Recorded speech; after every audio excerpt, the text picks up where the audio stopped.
soxna Naata maa ngi lay fay bu baax a baax maa ngi si jàmm sant yàlla. alhamdulilah di nuyu plateau bi yëpp.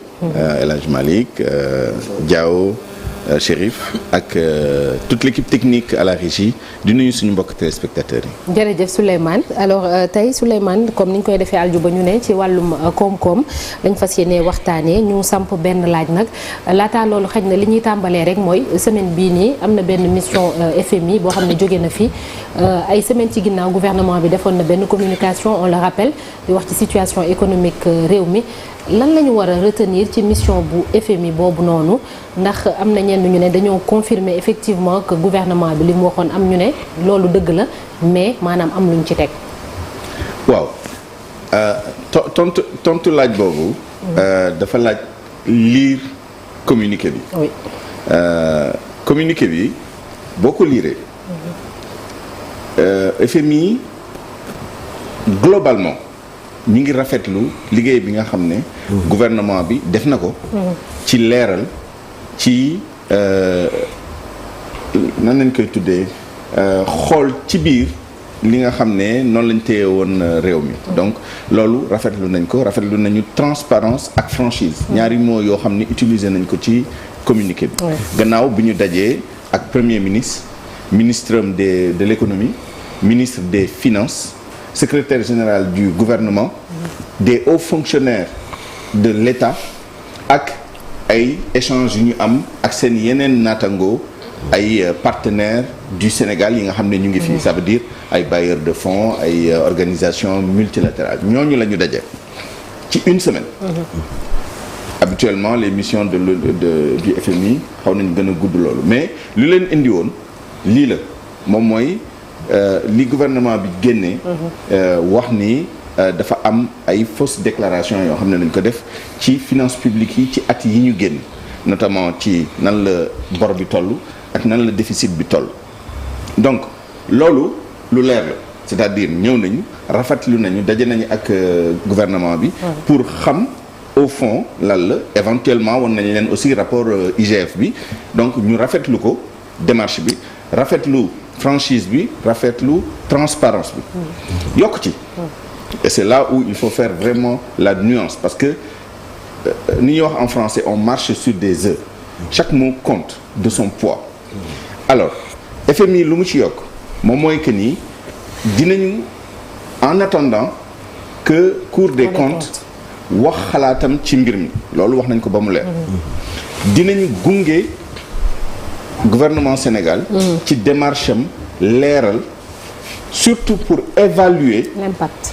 Alors je vais mettre des guillemets parce que loolu nañu ko bindee ci communiqué bi d'éventuelles erreurs de déclaration attention fin de guillemets enfin je ferme les guillemets éventuelles erreurs de déclaration bu nekkee am na ok donc yan implication lay am ci programme yi nga xam ne FMI amoon na ko ak Sénégal ak programme yi nga xam ne moom la ñu am actuellement attention implication sur les programmes passés et les programmes en cours loolu la communiqué bi wax li ci des bi communiqué bi ne nu mu mënti demee Sénégal mu ngi jànkonteeg ak ay difficultés économiques ak budgétaires yu taratar am na benn erreur bu nit ñi def ci chiffre bi ñuy joxe ci déficit bi si vous vous rappelez bien avant mission bi amoon na beneen mission bi fi ñëwoon boobu revue la woon bii du revue je précise avant may revenir sur li ma bëgg wax je précise que boo xoolee li ñu tuddee disclaimer moom mooy avertissement bi nekk ci communiqué bi moom mooy le tout premier paragraphe dañoo ne li ñu def ci li ñu wax ci communiqué bi ça engage le staff qui est venu et pas le conseil d'administration du FMI. D'accord. Ils l'ont dit très clairement. Deuxièmement, cette mission-là délibération li ñu ci génnee nii communiqué bi seen délibération yi ça ne fera pas l'objet enfin seen mission bi ça ne fera pas l'objet de délibération du conseil d'administration. C'est très important. C'est-à-dire ñoom bu ñu ñëwee mission revue communiqué bi ñuy génnee boobu c'est provisoire en fait rapport bi c'est plus approfondi c'est plus détaillé rapport boobu la ñuy jox conseil d'administration mu xool ko bu ko valider nag la ñuy doog a dégager xaalis bi mission bi nag c'était une mission d'information on peut l'appeler comme ça dañoo ñëw pour sur la base de ce qui a été dit laajte membre gouvernement bi am plus d'informations. Maintenant mu ñëwaat ci li mu bëggoon wax. li ma bëggoon wax mooy dañoo ne Sénégal donc mission bii passé dañoo ne woon Sénégal xam nga 3,9% la ñu waxoon déficit. moom moo nekkoon objectif 2024. mais ci biir 2024 bi ñu ñëwee la dernière fois ñu ne du nekk 3,9%, 4,9% lay nekk. ñu ñëwaat parce que ñëw nañ fi 2 fois depuis bi mooy seen 3e fois ñëw nañ 2 fois bi fi gouvernement bu bees bi toogee ba léegi. première fois bi la ñu waxoon 3,9% dem 4,9%. deuxième fois bi ñu ne ce ne sera même plus 4,9%. D'ici fin 2024 le déficit va se creuser à 7,5% du PIB. bi ñu ñëwee barki démb nag dañoo ne 7,5% boobu sax dinañ ko dépasser. Donc ils n'ont pas dit que ça va aller de 7,5% à 10%. Non, ils ont dit que même 7,5% déficit yi ñu waxoon bi ñu ñëwee la dernière fois, la toute dernière fois il y a quelques semaines dinañ ko weesu dinañ dem ba 10%. Maintenant l'intérêt de tout ça, ça conforte quand même la position du FMI qui nous demande encore une fois entre guillemets des réformes audacieuses et rapides. En précisant que bu ñu waxee rapide, ça veut dire que budget bii di ñëw 2025 c'est la première opportunité yu ñu war a appliquer déjà ces réformes audacieuses ci biir budget bi. Et encore une fois, FMI fait une fixation sur 2 choses. L'énergie. Alors, suppression progressive des subventions à l'énergie.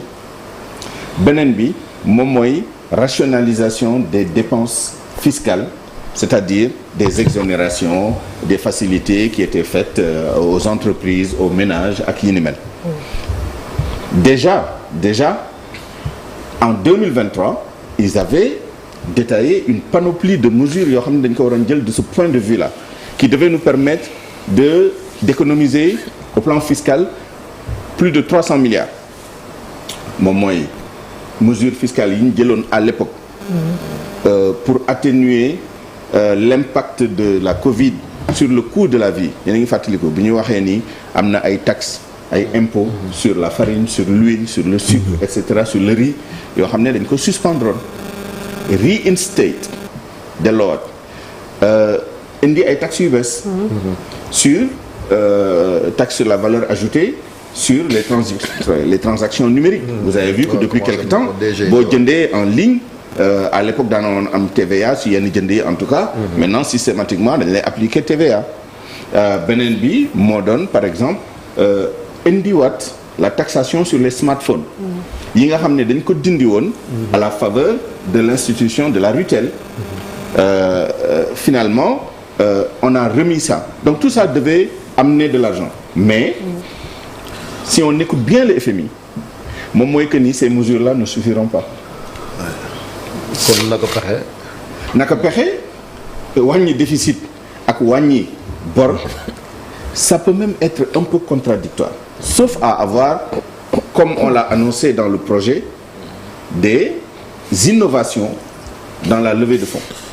Mais même boo indee innovation dette lay nekk rek wala don projet wala don programme wala yeneen xëj na quand on parle de ça on parle peut-être de je sais pas jusqu'à quel niveau les innovations vont aller. Mais quelle réforme, Souleymane? Alors, quelle réforme pour faire face justement là-dessus aussi le FMI est assez spécifique. C'est le déficit structurel est là. Hein? Oui, le déficit structurel.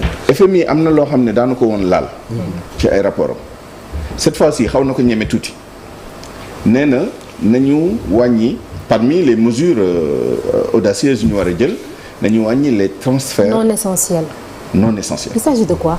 Alors quel type de transfert on a dans notre économie? Enfin suñu budget on a des transferts courants. Transferts courants yi moom mooy nekk les transferts pour le fonctionnement des institutions, des démembrements de l'État par exemple. Quand dans le budget on prend de l'argent on transfère à une agence yu mel noonu yooyu sont des transferts courants yi nga xam ne état bi daf koy def pour voilà le fonctionnement de l'État dans son ensemble. Il y a les transferts en capital. Ce sont des transferts pour l'investissement. État dina jël xaalis aussi envoyé ko ci ay démembrements am pour des investissements, y compris d'ailleurs les collectivités territoriales. dina am xaalis buy jóge ci budget bi di dem ci ñoom pour fonds d'équipement la tudd léegi je pense. À l'époque les fonds de dotation ak yi ni mel. C'est des transferts en capital. Il y a les transferts monétaires. Par exemple, les bourses familiales, etc., etc. Qu'est-ce que le FMI appelle les transferts non essentiels? Mon soupçon, moom mooy que ni c'est un appel à vraiment regarder le portefeuille d'investissement de l'État. Parce que les transferts courants, tu as peu de marge. Ay fay salaire la, ay fay fonctionnement, ay factures, évidemment. Par exemple, boo jëlee facture d'électricité, l'État du Sénégal, gouvernement bi wax na ko keroog. wàññi nañu facture bi yaakaar naa 71 milliards la jógee ils sont en train de faire des efforts pour que ñu gën ko wàññi et cetera. Ça c'est des marges yoo xam ne mu am nga ko mais yeneen marges yi c'est réduit et parfois c'est anti-économique. Je donne l'exemple des transferts en capital. tey jii Sénégal génnagul ci jamono bi nga xam ne dafa soxla des investissements massifs par exemple ci investissement yi. C'est-à-dire même les gros investissements qu'on a fait qui, pour par exemple nos dirigeants, quand ils étaient dans l'opposition, considéraient que c'était pas pertinent. BRT, TER, autoroute à péage, etc. Loolu ba tey dañ koy soxla. On a besoin de routes. D'ailleurs, dans le projet Sénégal 2050, l'interconnexion entre les pôles territoires, ça. Évidemment, il y a l'existant qui a déjà été fait par Promoville, Puma, PUDC, etc., les PIS et tout. Mais on continue à avoir besoin de gros investissements dans ce domaine et dans d'autres. yoo xam ne c'est intensité capitalistique bi dafa rëy bu baax a baax. Il faut des centaines de milliards, voire parfois des milliers de milliards. Bon, enfin, je pense qu'on n'aura plus de projets genre dimension TER. Et là, mais le FMI te dit que foofu bu fa sori. Alors, je ne sais pas comment on va résoudre cette équation. C'est-à-dire, nan ngay garder quand même le minimum d'investissement bi ngay soxla. Pour économie, parce que économie pour mu croître, il faut mu am investissement. C'est pas diable. C'est-à-dire atteindre guñu niveau yenn dëkk yoo xam ne soxlaatuñu lu tax entreprise européennes yi françaises yi notamment di ñëw fii ñii di def ay tali ay ñoom Eiffage ak yi ni mel lu tax ñuy ñëw fii France amatul tali bu ñu fay tabax. fépp am tali. C'est ça. Europe fépp am tali. États-Unis kan moo fay tabax tali. ñun ñoo soxla loolu donc yooyu day continuer di am le fonctionnement bi salaire boo jëlee suñu masse salariale je schématise c'est 1400 et quelques disons 1500 milliards boo compter peut-être je sais pas quelles mesures ils vont prendre parce que loolu tamit c'est des questions voilà pourquoi on pose la question est-ce que thérapie de choc bi c'est inévitable et thérapie de choc bi ba fan la mën a dem alors on a vu dans certains pays les gens se sont attaqués à la masse salariale de l'État parce que c'était pas viable et ça c'est l'un des héritages du fi ancien pouvoir bi bàyyi parce que non seulement tu as la masse salariale comme ligne budgétaire ci budget bi mais boo demee ci beneen ligne bu ñu tuddee achat de biens et services achat de services day impliquer parfois des salaires entre guillemets moom mooy am na ñoo xam ne dañuy liggéeyal état bi kenn considéré wu leen ci masse salariale état bi mais dañ leen considéré ci achat de service donc day ñëw conforter déjà li ñuy fay nit ñi. mais Souleymane pour dëgg li ngay wax je pense que Afrique réew yu bari ñu ngi fay gis genre mesure yu mel noonu démb rek ci journal international di ngi joxe exemple Congo. Absolument nga xamee ni ministres yi sax fii ba janvier dañ leen tere. absolument gi génn réew bi. uniquement donc les mesures hardies yi nga xam ne FMI vous vous rappelez il y a le traumatisme quand même des programmes d'ajustement structurel. booba. rapport de force bi. c'était tellement défavorable à nos États que le FMI pouvait se permettre ñëw à la table et dire non vous coupez les salaires vous vendez l'avion présidentiel. Pas d'investissement et cetera mënatuñu ko parce que suñu état yi ñoo ko dul nangu. Heureusement d'ailleurs. Donc dañuy ñëw léegi dañ koy wodd déjà wax ji mais deuxièmement dañ koy négocier mu des nag ñoom duñ ci takk. yow yaay jël mesures yi mais mesures yi ba fan lañ koy jël. c'est-à-dire c'est une question c'est pas une affirmation est-ce qu'on aura besoin d'une thérapie de choc qui va intégrer bu ñu nee wàññi les transferts non essentiels. J'imagine que les transferts monétaires en faveur des ménages les plus vulnérables loolu c'est essentiel quand même. mënuñu ko dindi mais yan transfert la ñuy wax dañ koy dindi yan ligne la ñu laal investissement mënuñu ko laal la preuve. boo jëlee le plan quinquennal bi nekk ci projet bi. les 5 prochaines années 2025 2029. 2025 2029. 18 496 milliards boo ko divisé par 5 ans yi ça te fait à peu près 2000 milliards 2000 et quelques je pense alors 62% yi déjà 62% yi nga diviser ko par 5 ans ok 62% yi c'est pas loin de 10 000 je pense 10 000 milliards divisé par 5 ça te donne 2000 milliards à peu près j'arrondis à peu près 2000 milliards par an l'essentiel ay investissement la ok ça veut dire que tu ne peux pas toucher à ça parce que le projet veut mettre de l'argent public du Sénégal pas endettement pas privé ku ci nekk wax nañ la lan moo ci sa wàll bi ci gën a rëy état bi la donc ci budget bi lay nekk après mën nañ ko décliner sous forme de budget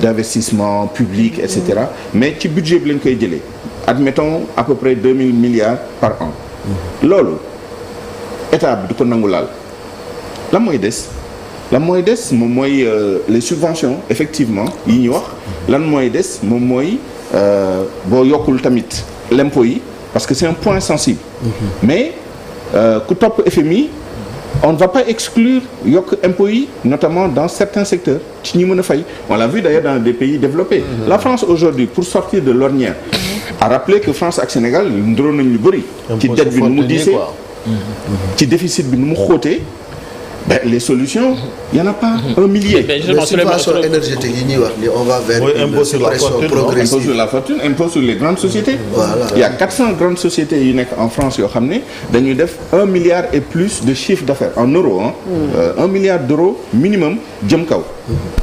ñooñu dañ leen demander ñu contribuer les familles les plus riches dañ leen demander ñu contribuer après maintenant il y a des contractions. Par exemple toutes les dépenses sociales seen système social bi dañ koy raboter am na yu bëri yu ñu doon def yoo xam ne dañ koy xoolaat les fondamentaux ne vont pas changer je pense ay RSA yu mel noonu alors Sénégal c'est ça même problématique fan ngay laal mais Souleymane xam nga ñuy wax subvention pas de subvention ciblée soo ko déggee ñu naan la waaye dañuy épargner les couches vulnérables loolu lañ lay wax mais par exemple si on prend le cas du Nigeria ngay wax foofu ils ont le même problème subventions yi dañ ko dindi ci électricité énergie bi nekk ni les prix de l'électricité dafa exploser les prix du transport exploser ba accident bi fa mu bërki dem sax 140 morts yi ñu fa wax nee nañu benn camion citerne la ñu toppoon ba yëf yi exploser est-ce que mën nañu am mécanisme boo xamee ni suñu ciblé ñi nga xamee ni dañuy sonn du leen laal te ba effet d'ensemble bi daal du métti. Est-ce que c'est possible? C'est faisable. La balle est dans le camp de nos autorités ñoom la ñuy jox pour ñu réfléchir. Apparemment tout dépend ban niveau d'audace nga bëgg am sur ces questions-là est-ce que il faut vraiment admettre que dëkk bi am na ñoo xam ne seen doole may na leen. Franchement ñu leen di taxer même bu dul sur les parce que bon essence ak yu mel noonu électricité ça c'est difficile de discriminer il y a des systèmes par exemple tranche sociale système la pour essayer d'épargner les couches les plus vulnérables mais ça dépend fan nga teg curseur bi lan mooy tranche sociale bu nekkee ni au bout de 100 kilowattheures yaa ngi génn wala je sais pas c'est le carburant c'est l'électricité yooyu je ne sais pas comment on va vraiment faire un ciblage assez pointu pour que et l'État a besoin de vivre aussi état bi ces trucs c'est pas compliqué. parce que ñaari yooyu nga tudd moo yor dundinu askan wi oui courant ak transport. parce que loo ci laal mu am répercussion day am répercussion ci prix yi. wala bu nekk attention. pas forcément. parce que ñaari limiteur moo am. benn bi moom mooy li ñuy wax ni beneen bi moom mooy état aussi day fixer prix. état bu ne par exemple. damay gérer prix essence ak électricité ba pare mu imposer ñi nga xam ne dañuy jaay yow mii di produire glace mu ne la glace bar bi man maa la imposer 1000 francs nga koy jaayee par exemple bu boobaa entreprise bi moom mooy obligé gàddu métit bi nekk ci mbir mi parce que état bi mu ngi jéem a protéger les couches ñaari mécanismes yooyu la état bi am moom mooy essayer de mettre en place par exemple des tranches sociales au moment d'acheter l'énergie beneen bi moom mooy par ailleurs mu fixer prix yi à la consommation ñaar yooyu nag boo ko defee plus muy serré plus marge yi ñi nekk ci diggante bi di roñewu et ça a des conséquences aussi parce que entreprise yi seen marge bu roñee ça veut dire que seen capacité d'investissement day wàññeeku et que tous les idéaux là toutes les belles idées yi ñu am fii moom mooy industrialiser davantage faire contribuer davantage le privé yooyu yëpp day am njeexital ci ñoom. Restons sur le privé d'ailleurs parce que l'un des grands perdants malheureusement dans ça risque d'être le secteur privé parce que jusqu'à présent je parle pour le régime passé benn ci variable d'ajustement yu ñu utiliser pour faire face c'était quoi moom mooy yoreel nit ñi ay bor. est-ce que nit ñi ñu ngi arrêté wu ci loolu. bor bi ñu yoreel parce que on parle de la dette publique.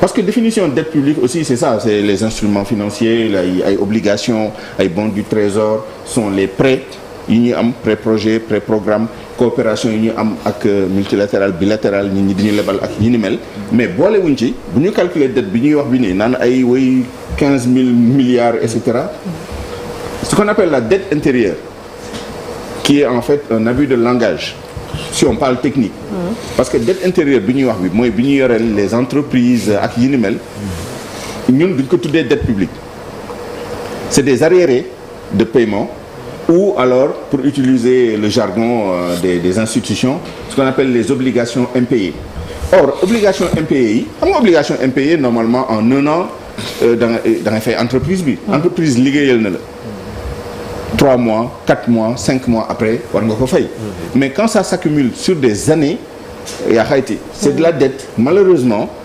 ces entreprises-là sont étouffées par la dette et ça c'est l'un des mécanismes que l'État a utilisé justement pour se sortir de la situation parce que quelqu'un devait porter le poids de ce déséquilibre des finances publiques et malheureusement en bonne partie ce sont les entreprises parce que ñoom la état bi liggéeyloo sous prétexte de faire des investissements ak yi ni mel ba pare yoreel leen xaalis fayu leen ko et pas seulement en termes d'investissement en termes de fonctionnement aussi nos établissements publics de santé nos établissements publics d'éducation supérieure enfin d'enseignement supérieur ñi yore les restaurants ñi nga xam ne ñoom ñoo def les travaux yi ñu fa waroon def ñi nga xam ne ñoom ñooy fournir des services quotidiens et cetera le ministre l'a dit ici bu ñu fi toogee il a un budget pour 9 mois sur 12 alors ça veut dire quoi ça veut dire da ngay yoreel étudiants yi au lieu que nga fay leen seen arriéré ak seen bourse ak seen rappel et cetera ngay dàqante ak ñoom les entreprises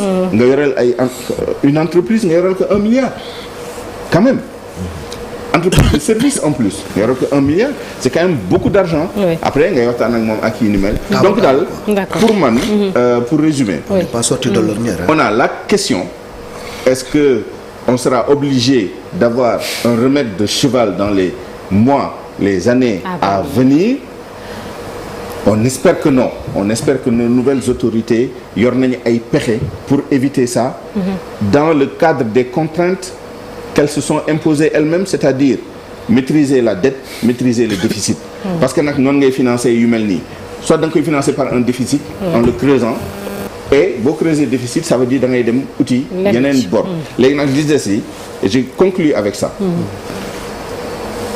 j'espère que le Sénégal a des marges de manœuvre yoo xam ne dina ko permettre soit mu dem lebu xaalis à de meilleures conditions à des taux concessionnels avec des maturités très longues parce que suñu maturité dette bi dafa wàññeeku tellement amoon na benn moment jóge woon na xaw ma 7 ans ñëw 5 ans xaw ma moins de 5 ans. Il faut avoir des dettes longues à taux concessionnel. ba pare ñu def gestion de passif ça veut dire quoi. dette bi ñu am bi nii te mu xoj ñu en termes de paiement de principal et d'intérêt ñu jëndaat ko. pour am des maturités plus longues wàññi li ñuy fay ay intérêts ak principal dans les années à venir sinon certains pays l'ont fait moyennant une crise avec le FMI et avec les bailleurs Club de Paris Club de Londres etc. et les bailleurs qui sont en dehors de ces deux clubs là moom mooy il faut taper sur la table et poser la question de la renégociation de la dette de nos pays moom mooy lan moom mooy mënatuñu fay nañu toog ñu waxtaan xool dette bi nan lañ koy arranger pour que ñun li ñu teg suñu ndodd li ñu teggi ko may ñu noyyi tuuti rééquilibrer suñu économie pour que dans quelques années ñu continuer waat di fay certains pays l'ont fait